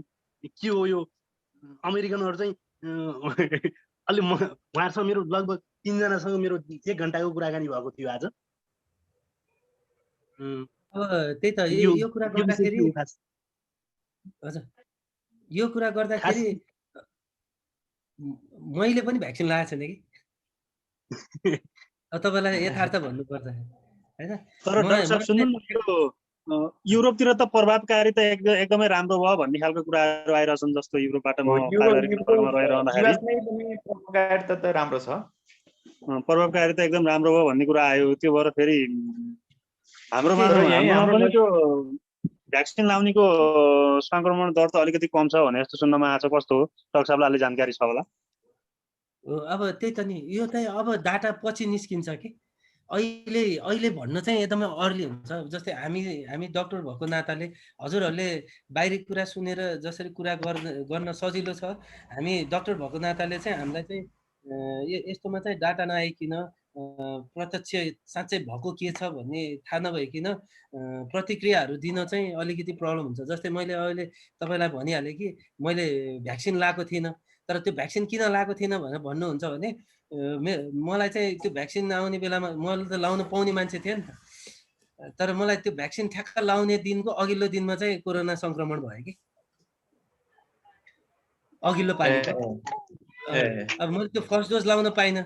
अब फर्स्ट डोज लाउन नपाएपछि सेकेन्ड डोज चाहिँ खास 1 महिनाभित्र लाउने भन्ने कुरा थियो, जुन सरकारको नियमअनुसार त भ्याक्सिनको डोज चाहिँ 1 महिनाभित्र 2टा लाउने कुरा थियो नि त। अब त्यो कुरालाई चाहिँ कहाँ बाजियो भन्दाखेरि 1 महिनाभित्रमा त 2टा डोज कसैले पनि लाउन पाएन भनेपछि भ्याक्सिनको जुन प्रोटोकल थियो त्यो त फलो भएकै थिएन नि। त्यसलाई कसरी लिने भनेर भन्न सकेँ। अब त्यही कुराहरू, अब यो कुरा चाहिँ मैले भनिहालेँ, समय व्यतीत नभइकन, समय अलिकति नकुरिकन सबै कुरालाई आकलन गर्नु अलि उपयुक्त हुँदैन। जस्तै रसियाले पनि भ्याक्सिन निकालेछ स्पुटनिक भन्ने, उहाँहरूले रसियनहरूको आफ्नै दाबी छ, चाइनिजहरूको आफ्नै भ्याक्सिन छ। उहाँहरूले न उता युरोपको लगाउनुहुन्छ न अमेरिकनको लगाउनुहुन्छ, तर चाइनिजहरू अहिले सबभन्दा सुरुमा स्टार्ट भएको यो कोभिड चाइनामा हो, तर सबभन्दा व्यवस्थित चाइनाले गरेको छ अहिले यतिकै बुझ्दाखेरि। अब उहाँहरूले कुन तरिकाले गर्नुभयो त्यो कुरा खोज्नै हो कि यो भ्याक्सिनमा मात्र पछि लाएर हुँदैन। कस्तो सङ्क्रमणहरू हामीले कतिपय कुराको भ्याक्सिन लगाएका छौँ बच्चामा, जस्तै यो हाँडेको भ्याक्सिन लगाएको हुन्छौँ हामीले, मिजल्सको भ्याक्सिन लगाएका हुन्छौँ, दादुराको भ्याक्सिन लगाएका हुन्छौँ, इभन यो टिबीको भ्याक्सिन लगाएका हुन्छौँ होइन। तर टिबीको भ्याक्सिन लगाएको मान्छेलाई टिबी भइराखेको छ। अब यस्तो कुराहरू हेर्दाखेरि चाहिँ सबै कुरा भ्याक्सिनमा मात्र भर पर्नु हुँदैन। हामी आफ्नो तरिकाले आफ्नो जुन बचाउ गर्ने आफ्नो डायटको कुराहरूदेखि लिएर आफ्नो रेगुलर अनुशासनको कुराहरूदेखि लिएर यो सबैमा ध्यान दिनुपर्छ। यो भ्याक्सिनले मलाई बचाउँछ भनेर ढुक्क भएर अनि त्यही न्युमोनियाको कुराहरू गर्दाखेरि अब यो न्युमोकोकल भ्याक्सिन भन्ने छ क्या एउटा होइन, अर्को इन्फ्लुएन्जावाला भ्याक्सिन भन्ने छ। तपाईँलाई चाहिँ न्युमोकोकल भ्याक्सिन लगाएँ भनेर अर्को खोकी लगाइराखेको मान्छे अब टिबीको भ्याक्सिन लगाएँ भनेर टिबी भएको मान्छेमा सम्पर्क त्यो मान्छेलाई उस गर्ने, मास्क नलाइकन त्यहाँ बस्ने गर्नुभयो भने तपाईँलाई टिबी हुन्न भनेर कसैले ग्यारेन्टी दिन सक्दैन। अरू जस्तै हेपाटाइटिसको भ्याक्सिनहरू छ, त्यो हेपाटाइटिसको भ्याक्सिन लगाएको मान्छेलाई हेपाटाइटिसवाला ब्लड ग्रुप भएको मान्छेले ब्लड दिन पर्यो भने त्यो ब्लड दिने कि नदिने त ल। अब त्यस्तो कुराहरू चाहिँ क्वेसन मार्क छ नि त। त्यही भएर सबै कुरा भ्याक्सिनमा मात्र भर परेर हुँदैन, सबै कुरा आफ्नो अनुशासनको कुरा हो। जस्तै यसलाई सिम्पल अनुशासनले पनि रोक्न सकिँदो रहेछ नि त। तपाईँहरू अहिले घरमै बसेर कतिजना सुरक्षित हुनुहुन्छ, भ्याक्सिन किन चाहियो र? अब मैले चाहिँ त्यसरी हेर्छु, भ्याक्सिनलाई चाहिँ खोज्ने हो, प्रतीक्षा गर्ने हो, औषधिको रूपमा लिने हो, यसले तपाईँलाई सुरक्षित राख्छ भनेर सोच्ने हो। तर पूर्ण सुरक्षित राख्छ भनेर औषधिको भर चाहिँ म पर्नुहुन्छ भनेर चाहिँ हुँदैन होइन। अब मेरो चाहिँ राय चाहिँ त्यसमा त्यही नै हुन्छ। अब यो भ्याक्सिनको राम्रो कुन नराम्रो एकचोटि लगाएर हुन्छ कि हुन्न भन्ने कुरा चाहिँ यो प्रतिक्रिया दिन अहिले एकदमै चाँडो हुन्छ। यसको लागि तपाईँहरू अझै 2-3 वर्षै कुर्नुपर्छ, त्यति बेलामा चाहिँ म भन्न सक्छु। हुन्छ डाक्टर साहब, थ्याङ्क यू। हजुर थ्याङ्क यू डाक्टर साहब। हामी जिज्ञासामा नै छौँ, कृपया तपाईँहरूका जिज्ञासा। दुर्गा म्याम केही सेयर गर्न खोज्दै हुनुहुन्छ जस्तो लाग्छ। दुर्गा म्याम, यो प्लेटफर्म हजुरको लागि पनि है त? हजुर नमस्कार डाक्टर साहब अनि सबै साथीहरूलाई नमस्कार मेरो। म आज यो कोरोना संक्रमितको 10औं दिन मानिरहेकी छु। हिजो 9 दिनदेखि मलाई केही हल्का एकदम अलिकति सन्चै भएको अनुभव भइरहेछ। मैले डाक्टर साहबकै सल्लाह अनुसार मैले औषधि उपचार गरिरहेकी छु। मलाई चाहिँ पहिलो दिन अलि ज्यान दुख्यो 29 गतेतिर, अनि 30 गतेतिर ज्वरो आयो, अनि ज्यान पनि दुख्यो। अनि 31 गतेतिर मेरो एकदम आँखाको 2टा गेडी एकदम बेस्तरी दुख्यो, अरू ज्यान दुख्ने लक्षणहरू अरू हरायो। अनि त्यसपछि मलाई एकदम म 6 गते डाक्टर साहब 6 दिनको दिन डाक्टर साहबको कन्ट्याक्टमा गएँ। मेरो त्यो दिन एकदम धेरै हात खुट्टा पोलेर ज्यान चाहिँ चलाउनै नसक्ने, रगतै चल्न नचले जस्तो अनुभव भइरहेको थियो। अनि मैले उहाँलाई म्यासेज पठाएँ। अनि पठाएपछि अनि उहाँले पानी कम भयो कि भन्नुभयो। अनि प्रशस्त पानी खाएपछि मलाई त्यो लक्षण पनि भोलिपल्ट हरायो। तर कमजोर एकदम रिगाटा लाउने र कम कमजोर हुने त मलाई सधैँ दिन भइरह्यो, 8 दिनसम्म भइरह्यो, आजभोलि पनि त्यस्तै भइरहेछ। अनि त्यसपछि मलाई के भयो भने मेरो एकदम पल्स बढ्यो, मेरो अक्सिजन चाहिँ घटेन। मेरो यो मुटुको धड्कन माथि त 120 पनि पुग्यो। डाक्टर साहबलाई सोधेको 60 देखि 90 ठिक्क हो भन्नुभएको थियो। मेरो 120 पनि भयो, घरिघरि 85 90 पनि भयो। अनि त्यो अलि धेरै टन्न पानी खाँदा एकैचोटि टन्नै खाने, अनि खानाहरू नि टन्नै खाने, जति खायो त्यति सन्चो हुन्छ भन्ने सुनेको के अरे। अनि त्यसरी नै खायो। अनि त्यसरी खाँदा अलिकति प्रेसर पनि पर्दो रहेछ। अनि डर आएर त्यो मुटु त ढुक ढुक ढुक ढुक ढुक ढुक ढुक हुने, एकदम डर लाग्यो मलाई। 3 दिनसम्म त्यस्तो भयो।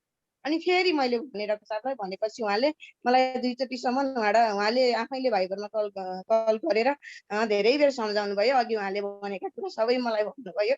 एकदम एकदम मिठो अनि एकदम राम्रो पारिवारिक वातावरणमा चाहिँ उहाँले एकदम राम्रो सेवा दिनुभयो।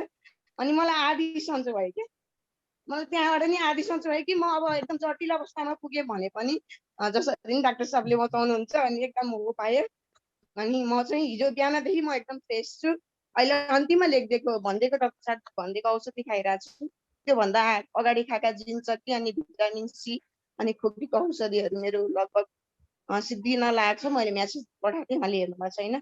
अनि मैले अब खोकीको तेस्रो डिब्बा सुरु गर्न पर्छ कि जस्तो लाग्छ। मेरो खोकीको रोग के छैन, घरिघरि मलाई खोकी लागिरहेको छ। तेस्रो डिब्बा सुरु गर्दा के हुन्छ, अब हुन त उतै हामीले भाइबरमा पनि कुरा गरौँला। तैपनि मलाई एकदम म यो भन्न खोजेको हो कि मैले सबैभन्दा पहिलो कुरा आत्मबल बढाउन पर्ने रहेछ। म आदि त मलाई अब म जस्तै स्थितिमा भए पनि मलाई बचाउनुहुन्छ, त्यो भएर म आत्तिनुहुन्न भनेर मैले आफूलाई धैर्य गरेँ। म अहिले एकदम ठिक छु। अहिले 10 दिन भयो, राम्रो हुन्छ मलाई। धन्यवाद। निकै मिठो एउटा चाहिँ आफ्नो अनुभव चाहिँ सेयर गर्नुभएको छ। यस्तै कुराहरूले पनि भर्खरै मात्र जति देखिनु भएको छ, हिजै मात्र हाम्रो कास्कीकोटमा देखिनु भएको चाहिँ 16 जना र सकेसम्म उहाँहरूलाई पनि हाम्रो यो कार्यक्रममा ल्याउने हाम्रो अभिप्राय हो र हामी पुग्न पनि खोजेका छौँ। र कतिपयको घरमा नेट नभएको हुनाले गर्दाखेरि पनि समस्या भइराखेको पनि छ। र एउटा यो भनेकै एउटा चाहिँ उपचार हो जहाँसम्म लाग्छ। डाक्टर साहबहरू आउने बेलादेखिबाट अहिले 4-5 जना हाम्रो यही कार्यक्रमको दौरानमै 4-5 जना ठिक भइसक्नु भएको छ। र त्यसले गर्दाखेरि पनि हामी गर्व पनि गर्छौँ। र आदरणीय डाक्टर साहबहरूको यो जुन परामर्श, यति उचित परामर्शले चाहिँ सबै केलाएर चाहिँ दिनुभएको छ, त्यसले गर्दाखेरि पनि हामी एकदमै अहिले आभारी भएका छौँ।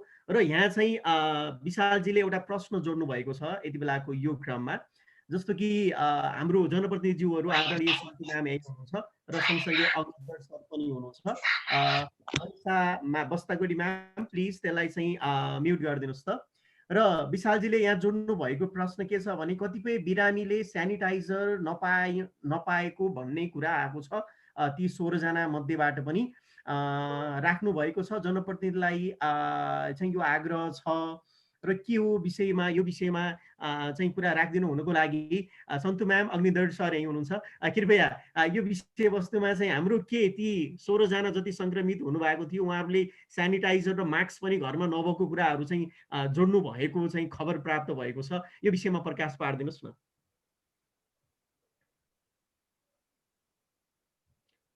हुन्छ सर, नमस्कार।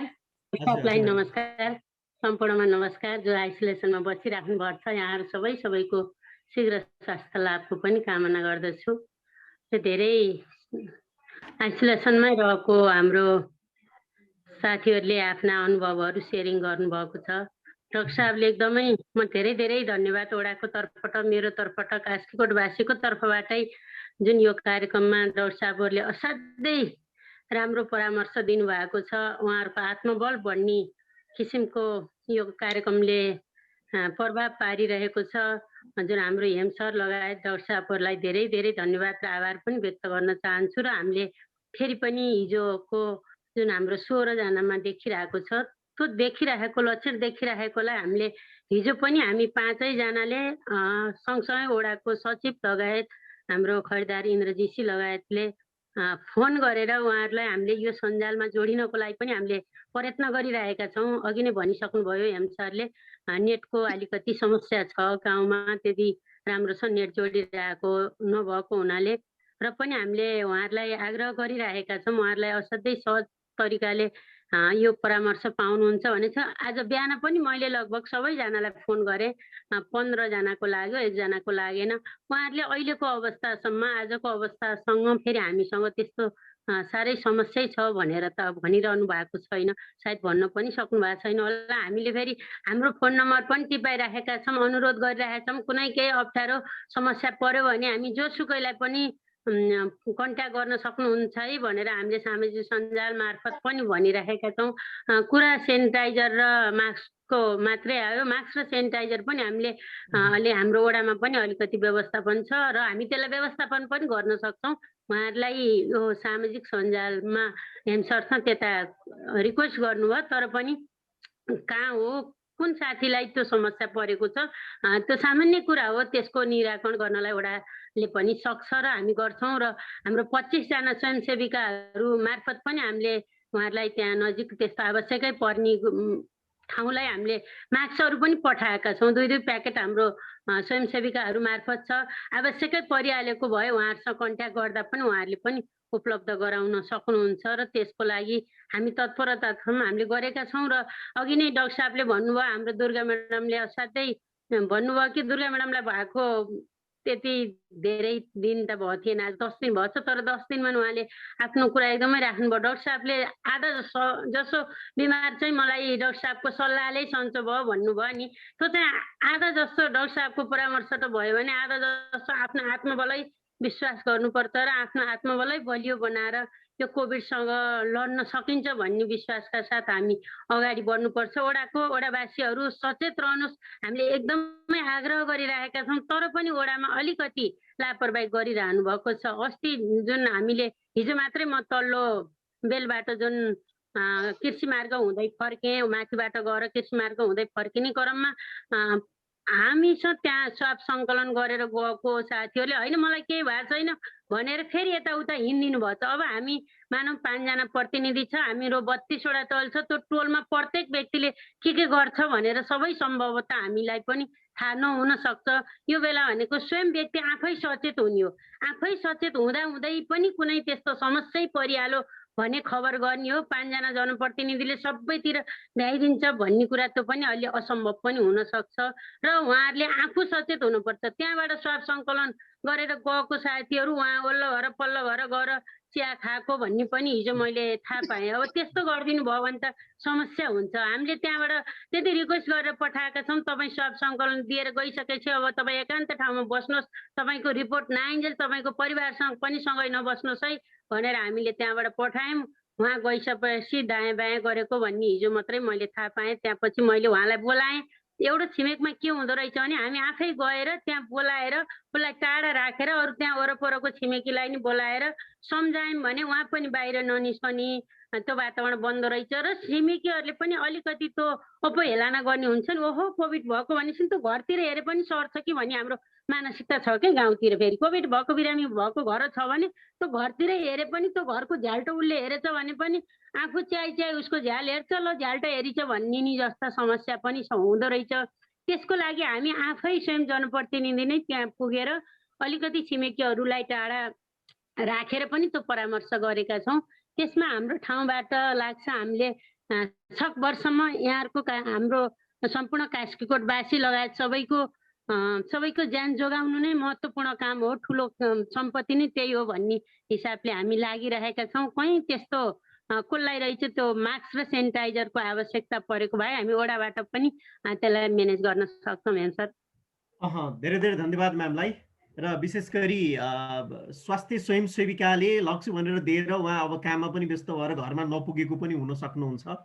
यसरी बुझौँ, यानि कि हिजो देखिसके पछाडि गाउँघरमा कामको चटारो पनि छ र छिटोभन्दा छिटो त्यो नपुगेको ठाउँमा सेनिटाइजर र मास्क चाहिँ पुग्नेछ।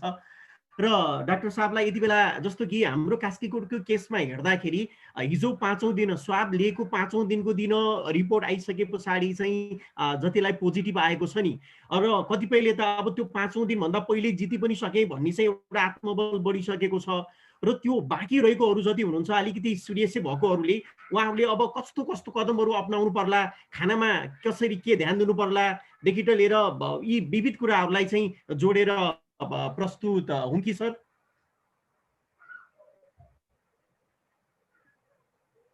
खानपिनको कुरा चाहिँ अब हामीले भन्ने जस्तै अस्ति प्राकृतिक उपचारमा जे कुराहरू भएको थियो त्यो कुरा पनि एकदमै ध्यान दिनु पर्यो। एउटा सिम्टम्स नभएकोलाई भन्दैछु है।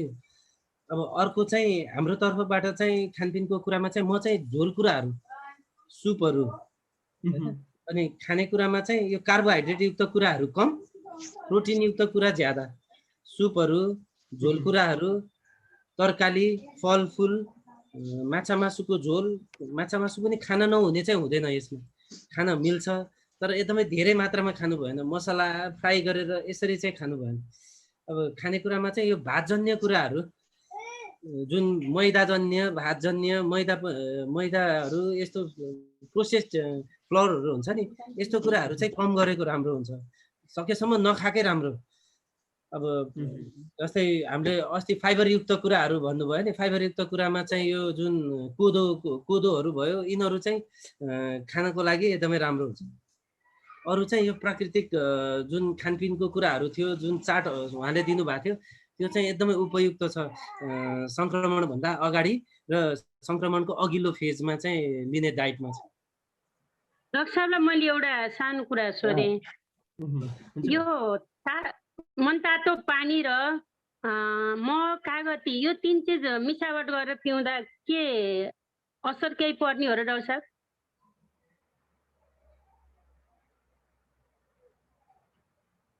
सर माइक चाहिँ हजुरको म्युट छ। सुन्नु भएन कि? मनतातो पानीमा के मह चाहिँ ठिक छ, तर महको चाहिँ क्यारेक्टर के हुन्छ भन्दाखेरि अझ मभन्दा नि अझ प्राकृतिक सरले अझ राम्रै भन्नुहुन्थ्यो होला। यो महको क्यारेक्टर चाहिँ धेरै तातोमा चाहिँ खानु हुँदैन। अब मैले मेरो यो एकदमै निम्न जानकारीमा भनेको कुरा छ यो। अर्को चाहिँ कागती चाहिँ त्यो हट लेमन भनेर खाने भन्दा पनि मनतातोमा ठिकै हो, तर जे कुरा पनि धेरै तता र यो यस्तो कुराहरू मिसाएर खाँदाखेरि त्यसबाट त्यसको जुन गुण हुन्छ त्यो नष्ट हुन्छ भन्छ कि। अब मैले मेरो बुझाइ चाहिँ मलाई चाहिँ त्यो सही हो जस्तो लाग्छ। त्यही भएर मह खान पर्यो भने नि मनतातो पानीमा, कागती खान पर्यो भने बरु रुम टेम्परेचरवाला पानीमा खाँदा ठिक हुन्छ। यो धेरै तातो पानीमा राख्यो भने कागतीहरूमा त जुन भिटामिनहरू हुन्छ, भिटामिन भनेको चाहिँ हाम्रो पढाइको हिसाबले, हाम्रो जानकारीको हिसाबले चाहिँ तातोले चाहिँ त्यसको जुन गुण हुन्छ त्यो हराउँछ कि। भनेपछि हामीले त्यो गुणको लागि खाइराखेका छौँ भने सायद त्यो तातोमा खानु हुँदैन। तर अब कागती पानी खाने त्यसको लागि हो भने त केही फरक पर्दैन होला भन्छु। Thank you sir. हामी उत्तरार्धमा पनि छौँ, मात्र 4 मिनेटको समय छ दोस्रो सेसनको पनि। कृपया तपाईँका एकदमै अहिले डाक्टर साहबलाई राख्नै पर्ने जिज्ञासा छन् भने राख्नुहोस्, नत्र भोलिको श्रृङ्खलामा जोडिनेछौँ। होइन हेम सर, मैले त एउटा सानो मैले थोरै कुरा राख्न चाहे। 4 मिनट भयो, म एकदमै सानो गरेको। यति बेला यो मनोविदहरूले एउटा अनुभवहरू चाहिँ अघितिर ल्याइराखेको आर्टिकलहरू चाहिँ आइरहेको छ बजारमा। त्यसअनुसार के छ भन्दाखेरि हामी अब कोभिड भएको, सङ्क्रमण भएर अब त्यो थाहा भइसकेको एउटा ग्रुप हुनुहुन्छ, अनि अब सङ्क्रमण भएको तर लक्षण नभएको एउटा हुनुहुन्छ, र अर्को हामी चाहिँ अब सामान्य जनमानस छौँ। हामीमा पनि यो कोभिडको एउटा चाहिँ ठुलो चाहिँ लक्षण चाहिँ हामीमा पनि देखिरहेको छ। त्यो भनेको साइकोलोजिकल, मानसिक लक्षण चाहिँ देखिरहेको छ। त्यो भने कस्तो भन्दाखेरि आफूलाई घाँटी खसखस जस्तो हुने, अनि त्यहाँबाट चाहिँ टाउको दुखे जस्तो हुने, रुगा लाग जस्तो हुने, अनि यस्ता कुराहरू होइन मलाई भयो कि भन्ने एउटा चाहिँ त्यो डरले चाहिँ धेरै उसले आक्रान्त पारिरहेको अवस्था पनि छ। लागेको भन्दा नलागेकोलाई चाहिँ शङ्का रोग भन्छ कि, अब यो त्यो शङ्का रोग भन्छ। त्यस्तो क्रममा पनि हामी अब नलागेको मान्छेले अब थाहा नभइन्जेलसम्म चाहिँ लाग भन्नु भएन।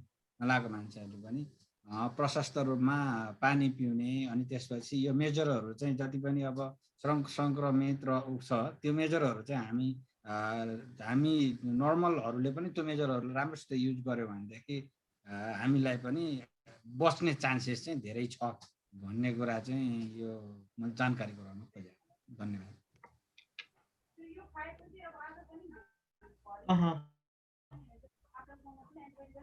दाइ ठिक छ, अलिकति लाउडली बोल्नु पाएका हुन्थ्यो भन्ने चाहिँ मैले आग्रह पनि गरेको थिएँ दाइलाई, अलिक सुस्तो सुनेको थियो। ठिकै छ, हामी अब अन्तिमै छौँ। डाक्टर साहब, अन्तिममा अब अपनाउनु पर्ने सतर्कताको विषयमा पनि जानकारी गराउँदै कार्यक्रम पनि समापन हुनेछ हामी आग्रह गर्दछौँ। हेम सर, मैले थोरै एउटा डाक्टर साहबसित जानकारी लिन मात्रै खोजेँ। भोलि आज मात्र 1 मिनेट 33 सेकेन्ड छ। 1 मिनेटमै डाक्टर साहबले मलाई चाहिँ थोरै यो नेपालमा चाहिँ हाम्रो कोभिडहरूको बारेमा कस्तो छ, त्यहाँ चाहिँ आइसियुको लागि भनेर कतिको छुट्याएको छ, त्यहाँको चाहिँ कोभिडको लागि भनेर कस्तो उपचार पद्धति त्यहाँ अवलम्बन गरिएको छ, त्यसको बारेमा 1 मिनेटमा जानकारी दिनुहोस् न। म नेपालमा कोभिड आइसियु बेड 15वटा छ, त्यो बाहेक अर्को चाहिँ 40वटा बेड छ, अनि सेन्ट्रल अक्सिजन चाहिँ 40वटा बेडमा छ। त्यसपछि चाहिँ त्यो सेन्ट्रल अक्सिजन बाहेक सिलिन्डरवाला बेड चाहिँ अहिले लगभग 25वटा थपेको छ। अब म नेपालको प्लान चाहिँ 100वटा बेड बनाउने भन्नुभएको छ। त्यसमा चाहिँ भेन्टिलेटर 10वटा छ, अनि बाइप्याप मेसिन चाहिँ 2वटा छ भन्ने सुनेको छु। म चाहिँ त्यहाँभित्र जान पाएको छैन। त्यो भेन्टिलेटर चाहिँ 10वटा भएको स्योर छ। बाइप्याप मेसिन 2वटा छ, तर एचएफएनसी भन्ने अर्को डिभाइस हुन्छ त्यो चाहिँ म नेपालमा छैन। अब उपचार चाहिँ यही अन्तर्गत अरू अब औषधि त सबै नै पाउँछ त्यहाँ। हुन्छ, थ्याङ्क यू डाक्टर साहब। हजुर डाक्टर साहब, समय सिद्धिन लागिसकेको छ। हजुर अब त्यही हो, मैले म चाहिँ जहिले पनि फ्यामिली मेडिसिन भएको, म फ्यामिली फिजिसियन भएको नाताले मेरो चाहिँ प्रिभेन्टिभ मेडिसिन म एकदमै जोड दिने मान्छे। मलाई चाहिँ सकेसम्म रोग नलाओस् भन्ने एउटा कुरा हो। त्यो रोग नलाग्नको लागि हामीले सबै कुरा गरिसकेछौँ। रोग लागिसकेपछि अब उचित परामर्श, उचित खोज तलास गरेर